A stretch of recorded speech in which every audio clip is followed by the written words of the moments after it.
Piramida Agung Giza, sebuah mahakarya arsitektur dan teknik, tetap menjadi salah satu pencapaian paling luar biasa dalam sejarah manusia, yang mewujudkan tingkat presisi dan kecanggihan yang masih membingungkan para peneliti dan cendekiawan saat ini.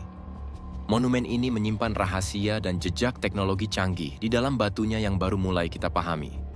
Tepat saat Anda mendekati piramida, Anda dapat mulai melihat jejak teknologi canggih ini. Misalnya, ada banyak balok batu basal dengan tanda mesin vertikal di atasnya. Adanya garis-garis vertikal yang diukir dengan cermat pada basal, material yang bukan asli dari sekitar piramida, menimbulkan pertanyaan langsung tentang alat dan metode yang digunakan oleh orang-orang kuno.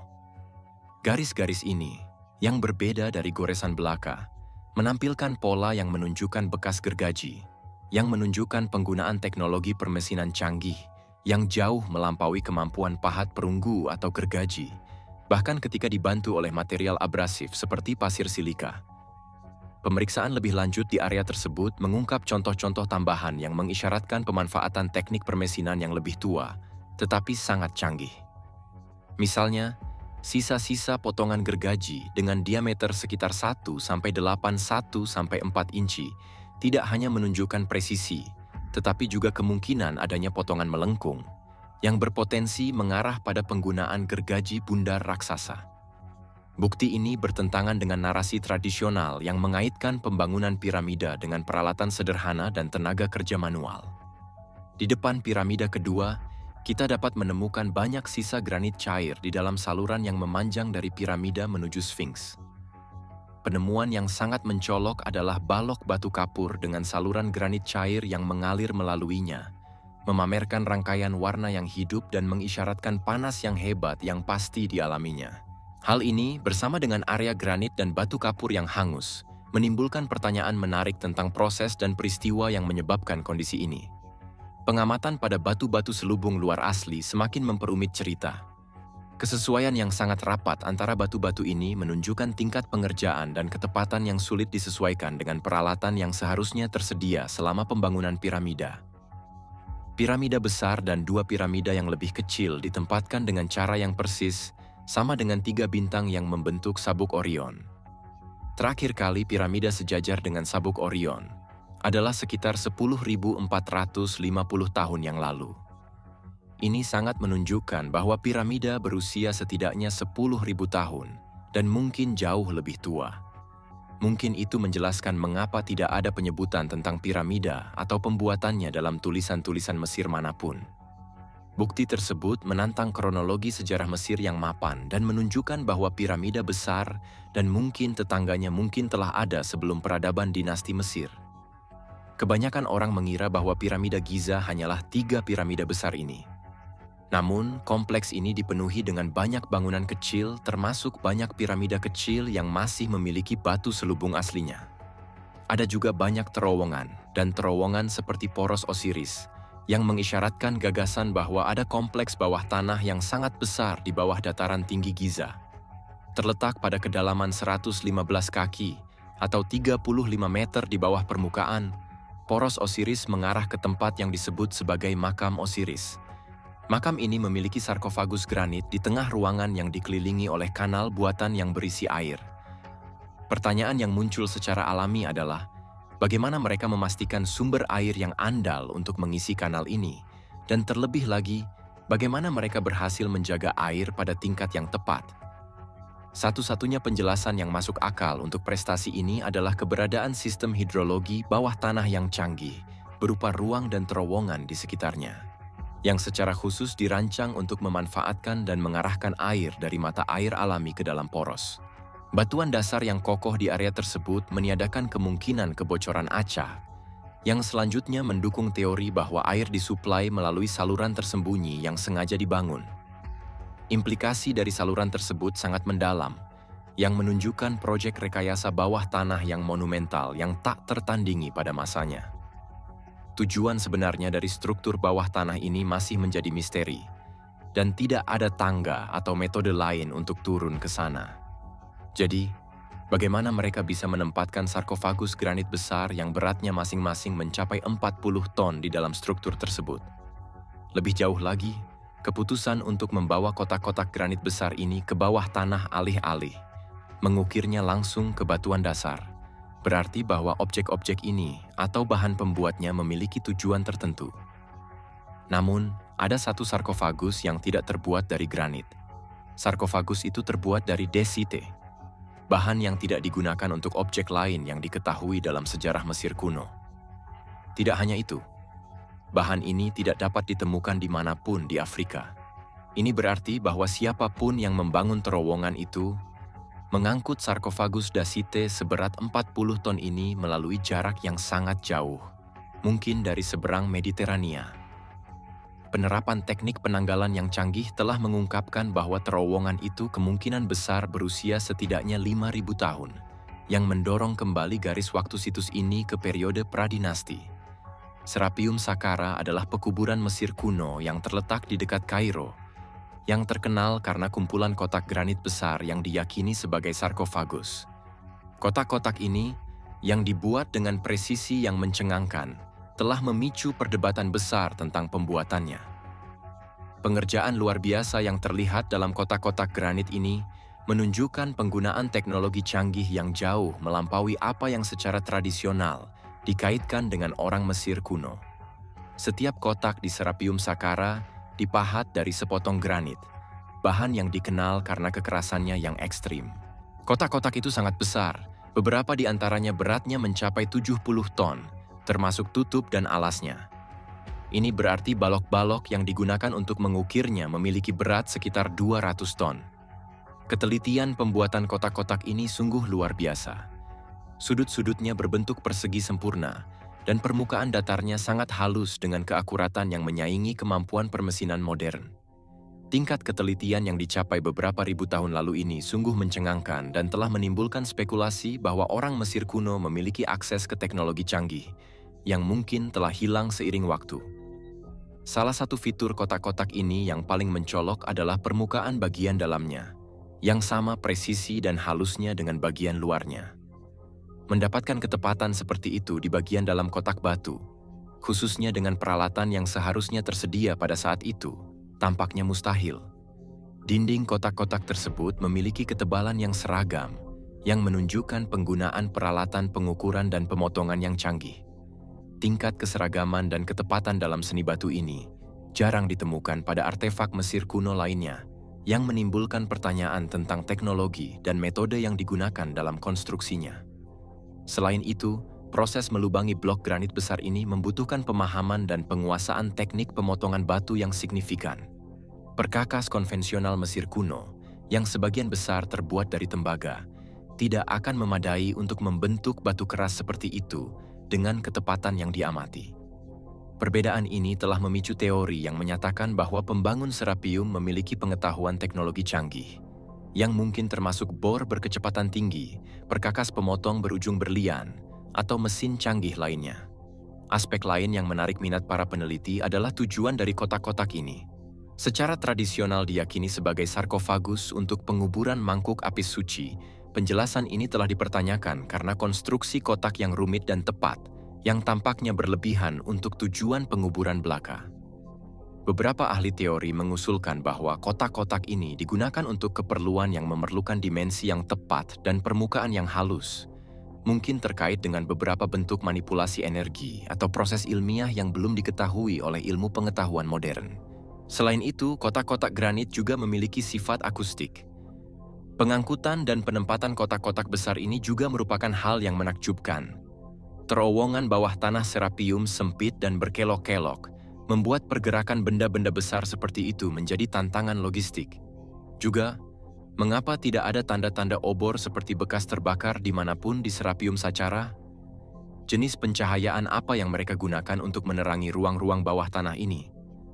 Berlawanan dengan teori-teori ini, arkeologi arus utama mengaitkan ketepatan dan keahlian kotak-kotak granit dengan keterampilan dan kesabaran para perajin kuno yang, dari generasi ke generasi, menyempurnakan teknik pengerjaan batu mereka. Kritikus teori teknologi canggih berpendapat bahwa tidak ada bukti arkeologi langsung yang mendukung keberadaan mesin atau peralatan yang cukup canggih untuk membuat kotak-kotak ini di Mesir kuno. Menciptakan ketepatan seperti itu di zaman kuno tidak hanya membutuhkan peralatan canggih, tetapi juga pemahaman yang canggih tentang teknik dan geometri. Skala dan ketepatan kotak-kotak di Serapium tidak ditiru di tambang granit modern manapun yang menunjukkan bahwa orang Mesir kuno, atau mungkin peradaban yang sudah ada sebelumnya, memiliki akses ke teknologi dan pengetahuan yang belum sepenuhnya dipahami. Namun, mari kita kembali ke Piramida Agung Giza. Menurut pengukuran, Piramida Agung adalah struktur yang paling akurat sejajar yang ada dan menghadap utara sejati dengan hanya 3/6 derajat kesalahan. Posisi kutub utara berubah seiring waktu, dan piramida itu sejajar persis pada suatu waktu. Yang lebih luar biasa lagi, Piramida Agung terletak di pusat daratan bumi. Garis paralel timur-barat yang melintasi daratan terluas dan meridian utara-selatan yang melintasi daratan terluas berpotongan di 2 tempat di bumi, satu di lautan dan yang lainnya di Piramida Agung. Penjajaran ini dicapai tanpa kompas, yang baru ditemukan ribuan tahun kemudian. Ketepatan seperti itu menunjukkan pemahaman mendalam tentang astronomi, dan mungkin penggunaan penampakan bintang atau metode canggih lainnya untuk menentukan arah mata angin dengan akurasi yang mencengangkan. Para pembangun piramida memiliki pengetahuan yang sangat rinci tentang titik balik matahari dan ekuinoks, sehingga pada hari ekuinoks musim semi, matahari bersinar langsung di atas piramida besar, dan dalam beberapa saat itu piramida tidak menghasilkan bayangan. Fitur menarik lainnya adalah kualitas akustik di dalam piramida, khususnya di dalam kamar raja. Kamar tersebut dibangun dari balok-balok granit besar, bahan yang dikenal karena kepadatannya dan kemampuan memantulkan suara. Vokalisasi atau suara dibuat di dalam kamar ini, mereka beresonansi, menciptakan efek akustik yang kuat dan bergema. Resonansi ini tidak hanya memperkuat suara, tetapi tampaknya meningkatkannya, memberinya kualitas yang mendalam dan abadi. Dengarkan demonstrasi akustik ini dari video Brian Forrester saat ia memeriksa kamar raja bersama Yusuf Awoyang, seorang ahli resonansi akustik. Suara dapat bertahan di udara lebih lama dari yang diperkirakan, yang menyebabkan para peneliti mengusulkan bahwa arsitek piramida mungkin sengaja memasukkan fitur akustik ini. Dimensi dan material khusus yang dipilih untuk kamar raja, dan mungkin bagian lain dari piramida, dapat dipilih dengan cermat untuk mencapai frekuensi resonansi tertentu. Hal ini menunjukkan tingkat pengetahuan dan kesengajaan dalam penggunaan suara yang cukup maju, yang menunjukkan signifikansi praktis akustik dalam desain piramida. Salah satu teori yang paling mencengangkan muncul pada tahun 1960-an, berkat seorang pria bernama Edward Kunkel. Pada tahun 1962, Kunkel menerbitkan sebuah buku berjudul Pharaoh's Pump yang mengguncang dunia Egyptologi. Di dalamnya, ia berpendapat bahwa lorong-lorong dan ruang-ruang di dalam dan di bawah piramida besar merupakan saluran dan reservoir pompa air raksasa yang akan digunakan untuk mengalirkan air ke padang pasir guna mengairi lahan. Menurut Kunkel, piramida itu sebenarnya berisi 2 pompa, satu di bawah tanah, yang diwakili oleh ruang bawah tanah misterius piramida, dan yang lainnya di atas tanah di ruang tengah dan atas. Bersama-sama, keduanya akan menciptakan 2 aliran yang akan keluar dari piramida melalui poros di sisi utara dan selatan. Tidak mengherankan, karya Kunkel menimbulkan skeptisisme besar, tidak hanya dari para ahli Mesir kuno yang menolak teori tersebut secara langsung, tetapi juga dari para insinyur yang menunjukkan bahwa desain Kunkel akan memerlukan terciptanya ruang hampa, sejumlah katup, dan beberapa jenis bahan bakar yang mudah terbakar serta ruang pembakaran untuk menggerakkan pompa. Namun, karena tidak terikat oleh batasan yang sama seperti Egyptologi arus utama, banyak insinyur mulai mengamati lebih dekat karya Kunkel, menyadari bahwa karya tersebut tidak sepenuhnya tanpa manfaat. Meskipun desain 2 pompa Kunkel kemungkinan tidak mungkin, beberapa insinyur mencatat bahwa pompa ram mungkin benar-benar masuk akal. Pompa ram adalah perangkat sederhana yang digunakan selama berabad-abad untuk memindahkan air dari reservoir ke tempat lain, menggunakan 2 bagian yang bergerak karena gaya gravitasi. Apakah para pembangun piramida besar benar-benar telah menciptakan pompa ram dalam skala sebesar itu? Dengan kemungkinan yang ada, para peneliti dan cendekiawan lain pun mulai tertarik dengan ide tersebut, merancang tata letak teoritis di mana piramida besar dialiri air dari Sungai Nil bagian barat dan Danau Moris di dekatnya, yang masing-masing berada pada ketinggian yang lebih tinggi, menjadikannya sumber yang sempurna untuk sistem air yang dialiri gravitasi di dataran tinggi Giza. Beberapa bahkan percaya bahwa dinding penahan yang diketahui pernah mengelilingi kompleks piramida bisa jadi merupakan tanggul untuk reservoir di lokasi tersebut. Karena semakin banyak orang mulai percaya bahwa piramida besar benar-benar bisa jadi merupakan pompa air kuno yang sangat besar, mereka didukung oleh satu argumen menyeluruh yang sederhana. Ekonomi. Pikirkan tentang hal ini. Piramida Agung terdiri dari 2,3 juta balok, yang masing-masing beratnya antara 25 dan 80 ton, yang berarti bahwa jika pekerja memindahkan dan meletakkan 12 balok per jam, 24 jam sehari, 7 hari seminggu, maka akan memakan waktu 20 tahun untuk membangunnya. Lebih dari itu, diperkirakan bahwa jika disesuaikan dengan nilai dolar modern, piramida akan menelan biaya lebih dari 5 miliar dolar untuk membuatnya. Sederhananya, mengapa harus bersusah payah dan mengeluarkan biaya sebanyak ini hanya untuk sebuah lagu? Jelas, Firaun Mesir memiliki lebih banyak keleluasaan daripada para pemimpin modern yang dipilih secara demokratis. Tetapi mereka tidak sepenuhnya bebas dari realitas keuangan dan ekonomi. Bukankah lebih masuk akal untuk bersusah payah untuk sesuatu yang akan memberikan pengembalian investasi yang lebih tinggi? Seperti, katakanlah, pompa air yang akan memungkinkan Anda untuk mengairi peradaban Anda dan memberi makan rakyat Anda? Di sini, kita harus mengambil langkah mundur untuk sampai ke intinya. Jika piramida besar benar-benar sebuah pompa air raksasa, maka pastilah ia memompa air ke suatu tempat. Disinilah beberapa orang menghubungkan titik-titik dan kembali ke lubang misterius di Zawiat El Aryan. Mereka percaya bahwa situs itu bukanlah piramida yang belum rampung, tetapi lokasi aliran keluar air yang dipompa oleh piramida besar, lubang raksasa yang dirancang sebagai reservoir untuk air yang dipompa dari bawah. Penemuan blok granit ini bersama dengan temuan berikutnya berupa lebih banyak blok granit dan blok granit merah muda seberat 30 ton yang membentuk fondasi semacam trotoar, membuat Barcanti percaya bahwa ia telah menemukan pintu masuk ke dunia bawah tanah, mungkin penuh dengan harta karun yang tak terhitung atau artefak sejarah yang penting. Salah satu penemuan paling luar biasa di situs Zawiat El Aryan adalah tong oval besar yang terbuat dari granit merah muda. Dipoles seperti cermin dan diukir rumit dari salah satu blok trotoar.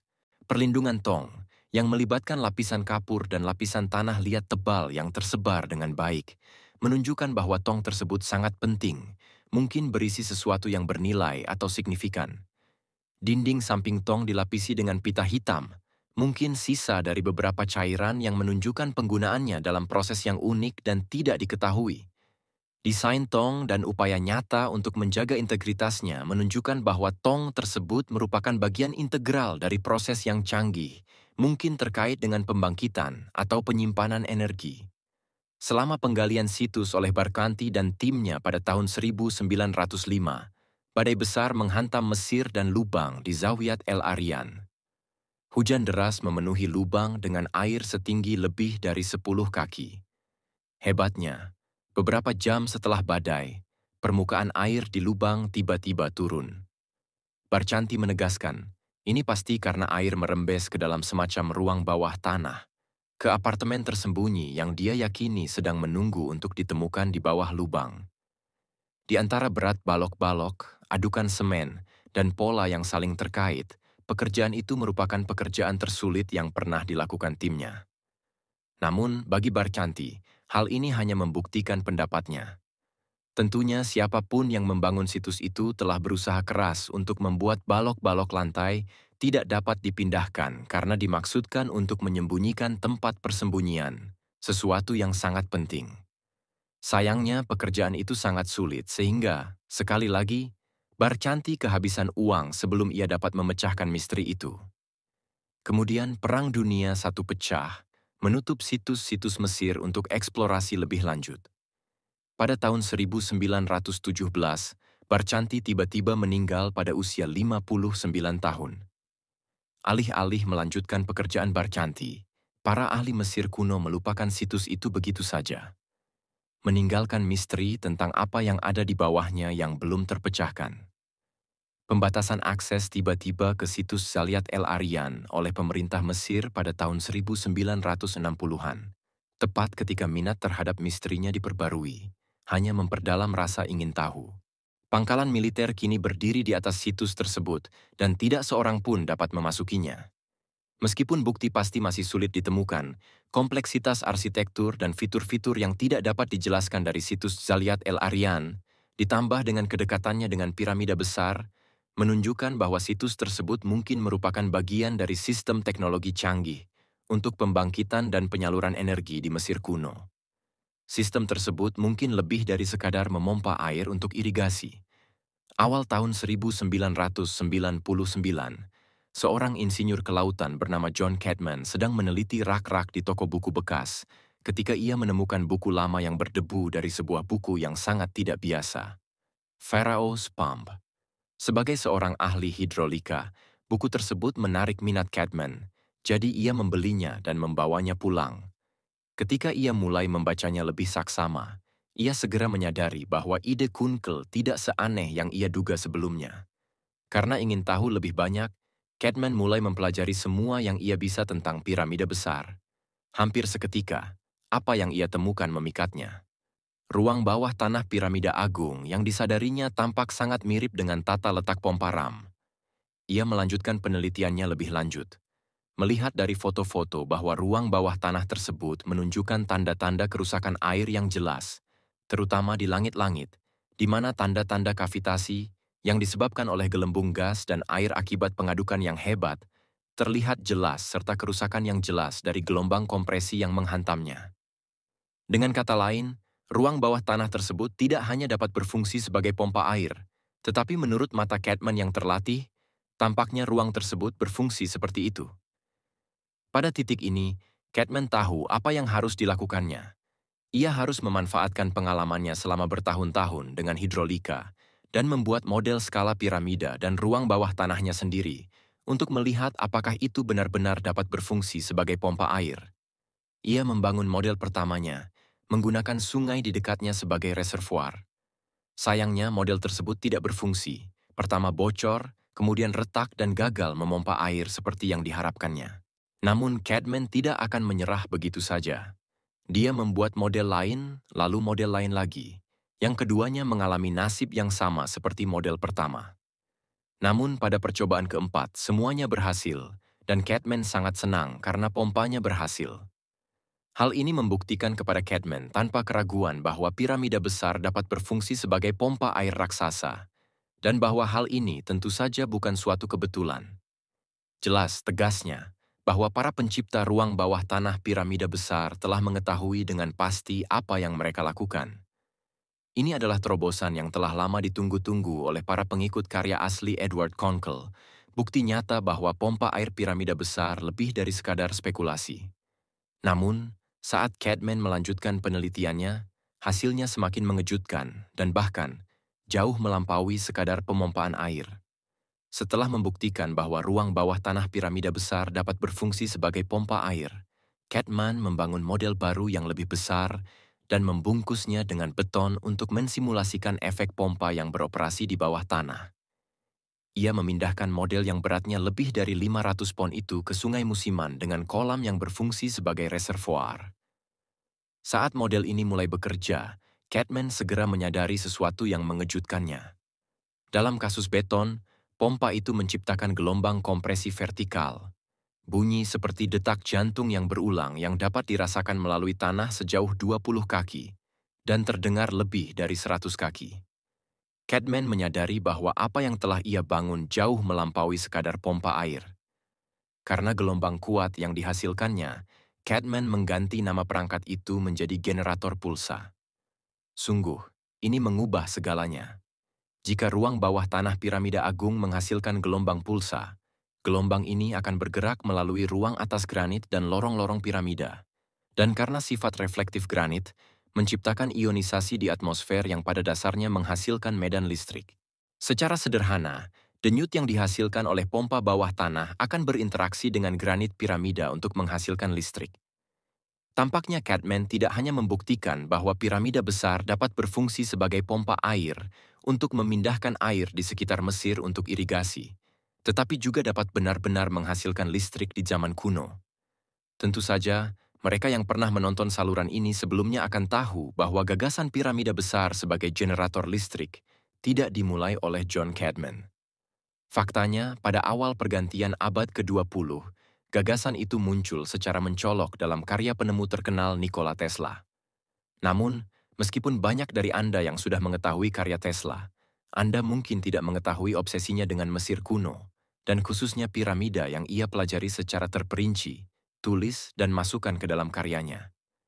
Pertimbangkan bahwa pada tahun 1905, Tesla mengajukan paten berjudul Seni Mentransmisikan Energi Listrik Melalui Media Alami, yang berisi desain untuk sesuatu yang disebut piramida elektromagnetik Tesla.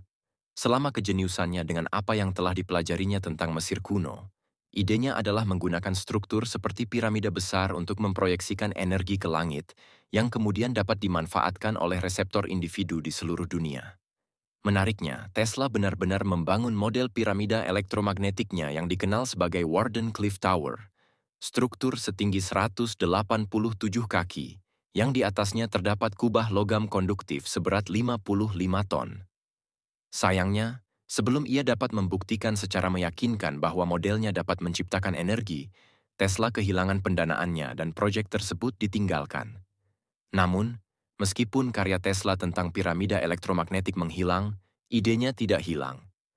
Berkat Tesla, banyak orang mulai melihat piramida besar itu dengan sudut pandang baru, dan khususnya susunan aslinya yang ditutupi balok batu kapur tufa putih, yang dikenal karena sifat isolasinya yang tak tertandingi. Terowongan dan ruang di bawahnya dilapisi dengan granit, konduktor listrik yang terkenal.